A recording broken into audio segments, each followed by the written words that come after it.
Hey, and welcome to episode number 103 of The Brave Widow Show. Today, I talk with Rebecca, but before we dive into Rebecca's story, I've been getting a lot of questions about some of the things that are happening at the Brave Widow community, and I want to break down some answers for you. So, one of the questions I've been getting recently is around the difference between one on one coaching and the actual Brave Widow membership community. The main difference between one on one coaching and the membership community is the speed at which you can implement strategies and tools and move forward. With one on one coaching, you meet on a routine basis with me as your coach. I work with you on a customizable coaching plan to help you take your next steps forward to move through grief and to start building a life that you are happy with, that you're content with, that you actually wake up and enjoy living again. Now, because widows find us in all kinds of different stages, that plan is going to look different for each and every individual person. In the membership community, we also teach widows how to take that next step in moving forward. In the membership community, you have access to a variety of courses. So, if you're interested in learning how to make friends, there's a course for that. If you're interested in how to get unstuck and to get past this feeling of stuck, there's a course and a workshop for that. If you're interested in dating, there's also a course for that. We also have calls throughout the month to help connect with other widows, to learn more about each other, to support each other, and to celebrate successes. And we have calls where you'll learn about different educational topics. The membership community is a great place to start if you're not ready to commit to one on one coaching or you feel like you need to dip your toe into the water before you actually dive in. Both programs are going to help you move forward. They are going to help you learn how to move through grief, how to take those steps forward to start rebuilding your life, to start building trust and confidence back in yourself and in who you are. And they're going to equip you with the real strategies and skills that you need to enjoy living life again. One on one coaching is just going to get you there that much faster. It's the reason I have invested thousands of dollars in coaching for myself. I've worked with multiple coaches, whether it is to prepare for a public speaking event, whether it's to learn how to better present my offers and what I can do for my clients, whether it's how to be a better life coach or a grief coach or to help someone through a particular problem. I work with a variety of coaches because coaching gets you there faster. So, if you're tired of feeling like you're spinning your wheels, you're tired of feeling like you're stuck, you're not moving forward, you're not getting the traction that you want, you're tired of being bombarded with negative thoughts and negative self talk throughout the day, then you need to be part of the Brave Widow community, either through one on one coaching, which, by the way, gives you access to everything in the community, or by joining the membership community itself directly. You can learn more about both of these programs by going to bravewidow.com. Welcome to the Brave Widow Show, where we help widows find hope, heal their heart, and dream again for the future. I'm your host, Emily Tanner. After losing my husband of 20 years, I didn't know how I could ever experience true joy and excitement again for the future. I eventually learned how to create a life I love, and I've made it my mission to help other widows do the same. Join me in the Brave Widow membership community and get started today. Learn more at bravewidow.com. All right, let me introduce Rebecca. Rebecca is a 46-year-old widow from Western Massachusetts. She is a clinical social worker and grief counselor. Let's dive into Rebecca's story. Rebecca, welcome to the show and thank you for being willing to share your story. Thank you for having me. Absolutely. So, I know our audience would love to know more about you and your background, and then we can really dive into your story wherever you'd like to start. Okay, sounds good. So I right now I live in Western Massachusetts, right outside of Northampton, where there's a bunch of colleges, Smith, UMass Amherst, and I actually was born in Western Massachusetts, and then grew up in Northern Virginia, and then found my way back here after I graduated graduate school. I got my degree in clinical social work, and I knew I wanted to settle in Western Massachusetts. So I did that in 2012, and I moved here, and as soon as I did, I got a job. And about a year later, that actually is when I met my to be soon wife. And then here I am because I love Western Massachusetts.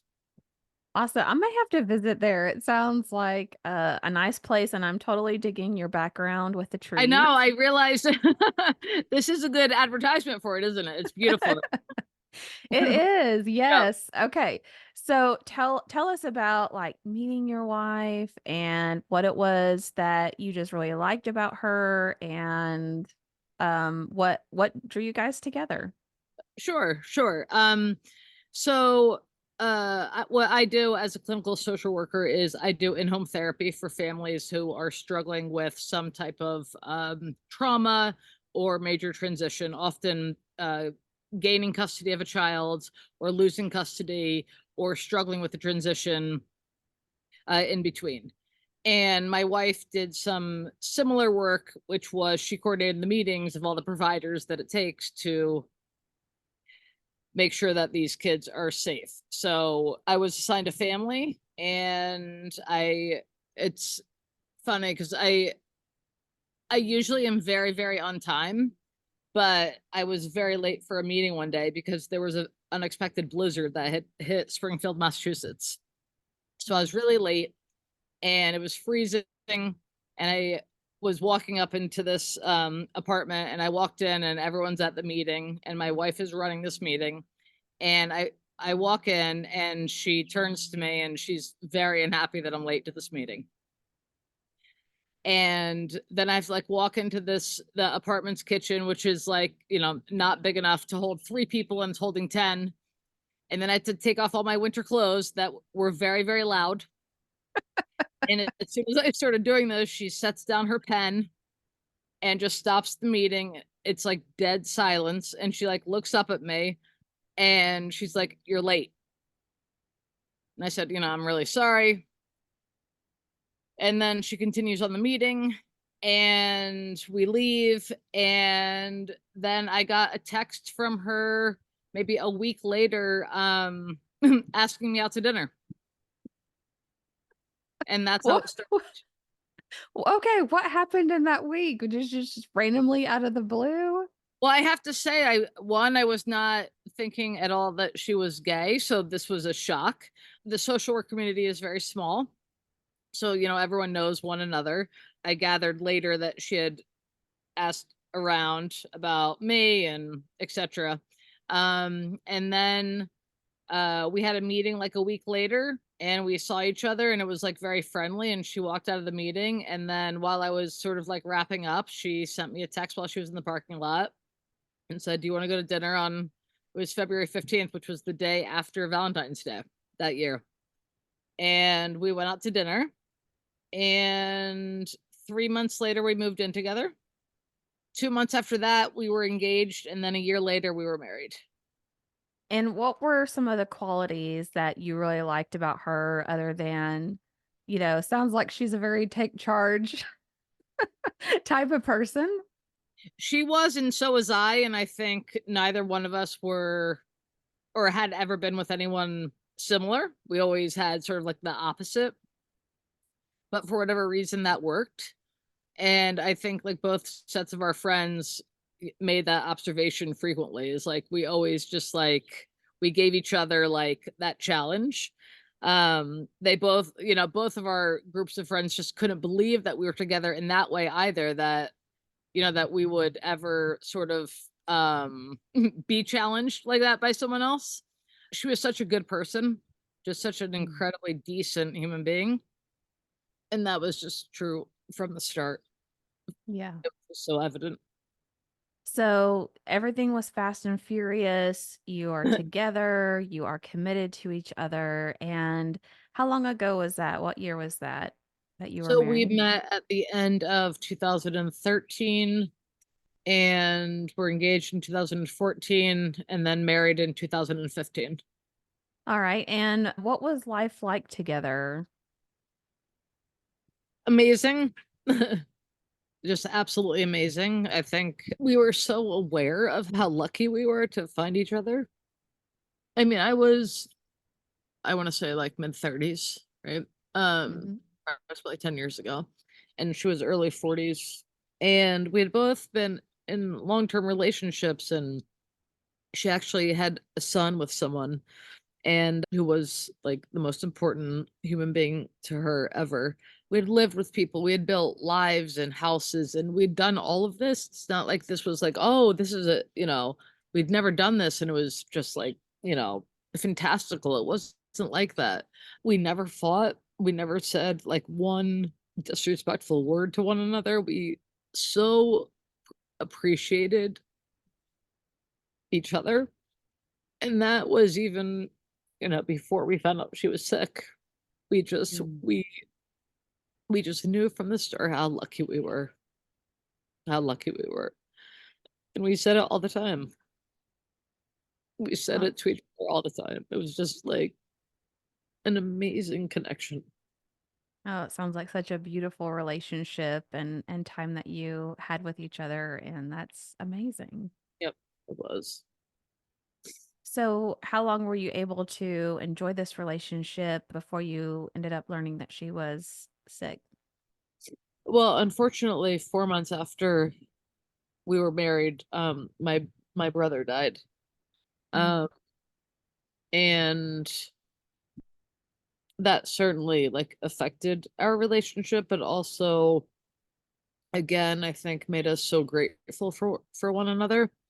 We were married in August of 2015 and we found out she was sick in March of 2019. So I guess 4 years, but I would say I only mentioned my brother dying because those 4 years were certainly impacted by that grief.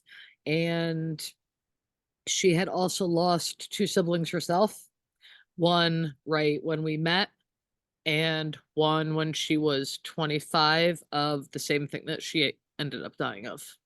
Mm. So a lot of our relationship was like love and grief all mixed together.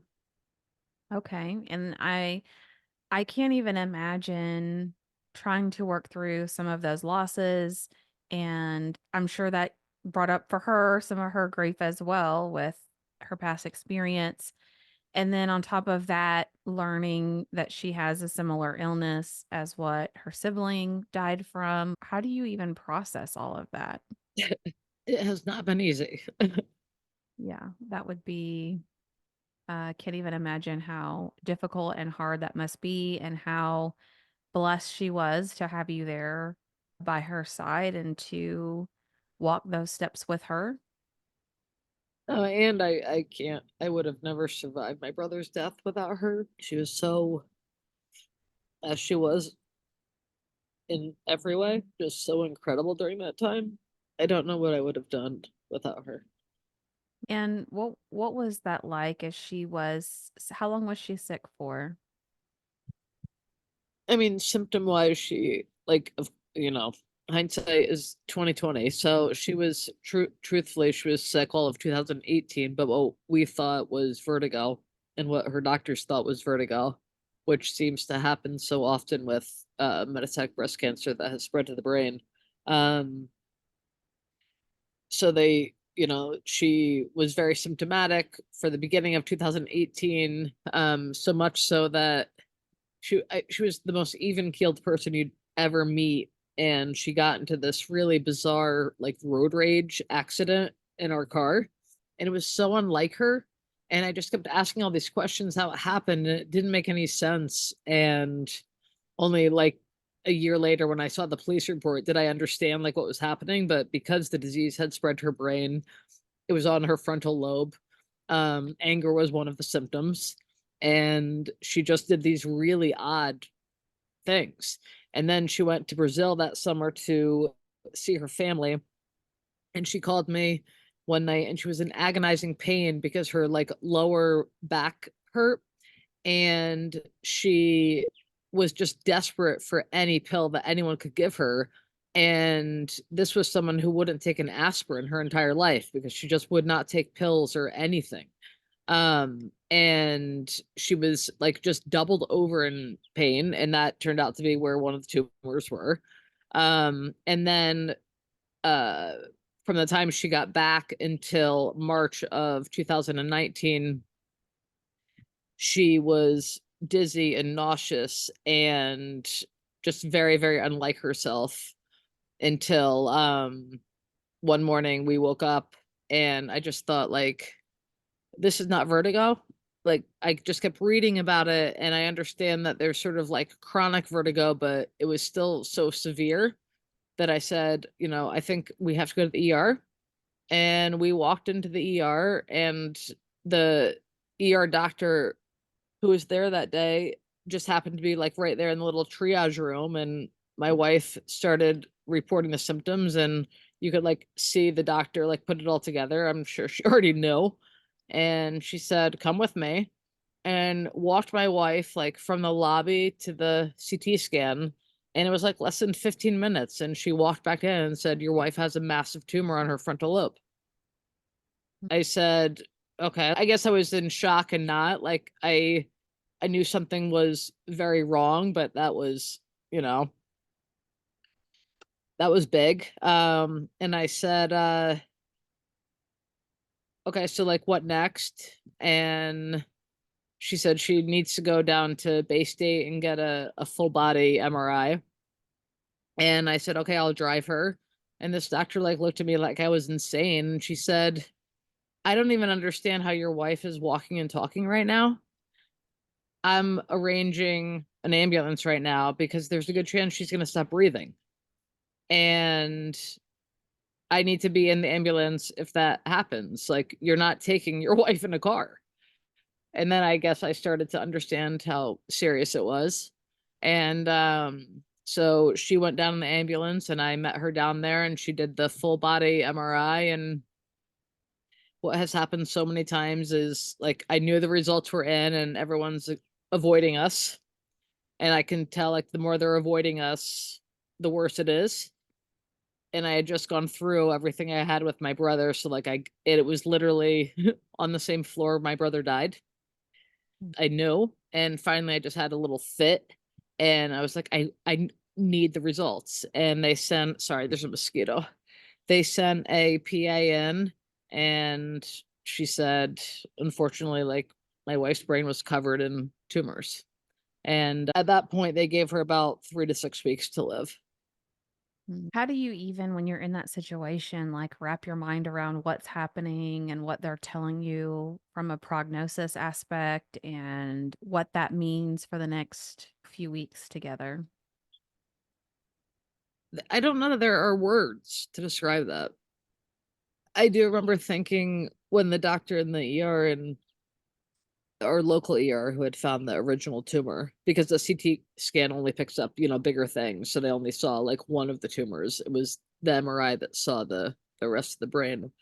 I remember her saying this, and I remember thinking in my head, but like my brother just died. This can't be happening. There's no way that I could lose my brother and my wife like this. I really felt like there has to be some mistake. And I think that has been the biggest lesson in grief is like one thing does not spare you from another. And some people will never experience this. And some people will have things 10 times worse than even I have. And there's no explanation or sense to it at all. And to not waste my time on trying to figure out like why that is, because it's not fair at all. Yeah, and it can cause you to feel like you just need a break. Like Yep. you just need one more tragedy not to happen or just have some sense of normalcy when you're faced with so much loss and so much trauma, and it just feels like over and over. Yep. So what happened going forward from that point, or how many weeks did you end up having together? So she actually did not never left the hospital at that point. They wanted her to start brain radiation immediately. That was, I mean, even if she lived 3 weeks, that was really the only way she would, continue on. She really was at risk of dying at any moment where the tumors were. And so she did 10 days of full brain radiation.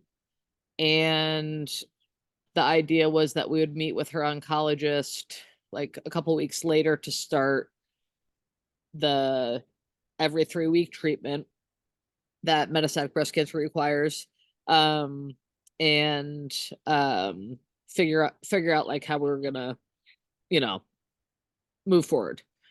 And so she did the 10 days of the whole brain radiation, and it made her so incredibly ill so quickly that she lost the ability to walk within about 5 or 6 days after the brain radiation stopped. And then we missed that first oncology appointment. I called and left a message. And in retrospect, now knowing, having gone through what we went through, knowing I left a message for her oncologist saying we weren't coming and never hearing back is so shocking to me. But Mm. nevertheless, um, so we missed that appointment and she's getting sicker and sicker at home. And until she one morning woke up and like we had I her friends were in town, so like we were getting her to the bathroom sort of like just barely. And until one morning she just refused to go and tried to convince us that she no longer needed to go to the bathroom. And after about 18 hours of not doing that, I realized like she's going to be very sick and her bladder is going to burst. I had to call 911. And uh they came, they brought her back to the ER where she was originally diagnosed, and her oncologist was actually there. And her oncologist walked in and looked at me and said, like, I don't know what it is you want me to do. Like, basically, your wife is dying, and walked out of the room. And it was, it was so absolutely terrifying and lonely. Um, But in my gut, even though I could see that my wife was very sick, and I can imagine from an oncologist's view, she was dying, I couldn't believe it. So I actually called my brother's doctor, who works at a hospital in New York, and I called him at 2 o'clock in the morning and begged him to admit her. And he said, send me her records. And I did. And 6 hours later, an ambulance came to drive her down there. She was assigned a new team and she lived another 2.5 years. Wow. Yep, it was amazing. It was amazing. We were so incredibly lucky to get connected to this team. Her new oncologist was actually from the same town she's from in Brazil. So they had, a very positive connection that was really important for my wife.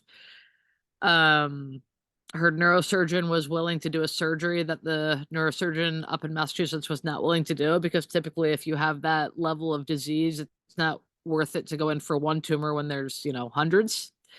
But the doctor in New York was willing to take out the biggest one, which is the one that was causing all the problems. So he took that out and she returned to herself and regained the ability to walk. And we had a good 2.5 years until the last Wow. couple months, of course. So it turned out a lot better than we expected. A lot better. What was that next 2.5 years like? It had to be full of all kinds of emotional ups and downs, of just maybe going through the motions. Like, I can't even imagine what that has to be like being by somebody's side as they're going through that for that period of time. It was hard. I mean, I will say, I mean, she was so sick, and I mean, she had seizures. She had 1,000 other complications going on at the same time because of the medication, because of the disease, because of the steroids, everything. So I say like things were great, but it's that's so relative because things were great because she was like alive and mostly herself, but like of course life looked very, very different. She was never allowed to walk anywhere alone, not even to the bathroom. She could have a seizure, she could fall. That is for someone who was as fiercely independent as my wife was. I She was so patient. She was so patient because I don't know that I would have been able to tolerate that. But I had to. I had to. Because of course the one time I didn't, she fell. Mm. And I memorized how many steps it was to every store to see if she could make it. Our life revolved around this illness, of course, but we were also so happy that she was here. Um, and she was just so happy to like be in our home. She loved cooking. She um I know it sounds crazy, but she loved cleaning and taking care of the house. She was so happy that she was still here able to do that, that we spent most of that time, both because how sick she was and that traveling was incredibly difficult. And we did sometimes when she was well. It's not like we were completely housebound, but most of the time we spent in our home that she wasn't in treatment. Um, but we had such a good time doing that. We had such a good time doing that. Mm. I think, the part that she helped me with my brother was trying to find some sort of purpose in the grief and also understanding like I can like kick and scream all I want that she's dying. That's not going to change the fact that she's dying. I have a choice. I can either like spend that time with her or wasting it with with feelings that it just doesn't matter. And she was so good at like helping me see that like I had this time to spend with her. And it really was someone like me to be able to like live in the moment. Like if you knew me before you, it's like I actually don't know how I did. But she was so good at helping me do that. Mm. What a beautiful gift having those additional years together. It And wasn't yeah, yeah. was a good. Um, what would you tell someone who's maybe in that situation now? Maybe their spouse or their partner just received a terminal diagnosis. Maybe they're the caregiver just trying to even make sense of what's happening and what the future looks like, or maybe they have some potentially extended time together. Like, what would you say to that person? When we that day we did find out that she was sick, and I sort of realized that we were gonna have to live in this place where it's like moment to moment and you either enjoy it or you don't. And the other part of her request was for the most part, of course, a few people here and there were an exception. For the most part, people did not understand that she was dying. They thought somehow that she was going to survive this. So both of those requests were very difficult for me, but I don't have one regret about honoring that. I mean, Well, perhaps there's questions that I won't have answered, and I can imagine that her friends and family struggle with that even more because they knew nothing, and I at least lived with her every day. It's not what I would have planned for an end of life, but I'm so glad I did that. That I was that I was true to her request, even though it was really painful for me to do. And I know that it has to be really heavy where you're the caregiver, you're the person that's by her side, you're the one like picking up the pieces of everything. And at times, a lot of the focus is on the person with the terminal diagnosis and the person who's sick and struggling. And you can feel very unseen or just burnt out or just almost hollow from a certain perspective. Is there anything that you did that was helpful in keeping you going, or something you wish you did differently that would have kept you feeling just in a better place while you were undergoing that? I mean, relationships change after grief, particularly when it's like this. And I was sort of already prepared for that because I had experienced it with my brother and I saw how different family and friends responded. So I was much more prepared for that. And I think for me, what I've realized, and maybe this isn't true for everyone, the people that I feel the most connected and safe with right now are people who have experienced a similar loss. And that's not to say that I haven't had some close friends be really amazing, but it's very, very different. It's very different. You know, I think like when you watch someone suffer, it changes you forever. Mm. And until you know what that means, it's hard to relate to. And with people sort of like in the same boat, you don't even have to have that conversation. Yeah, you don't have to explain it. Yep. So, you know, when people die from a disease in the brain, you know, that typically comes with, you know, X, Y, and Z that are horrible. So it is really helpful to be able to talk to other people who understand what that looked like. So I guess my advice is that it is a particular connection when you meet people in the same grief boat. It is. I think it's so important to have a really supportive community around you who understand in their own way what you've gone through, and you can just talk about it and not have to explain what that means and explain how it's changed you.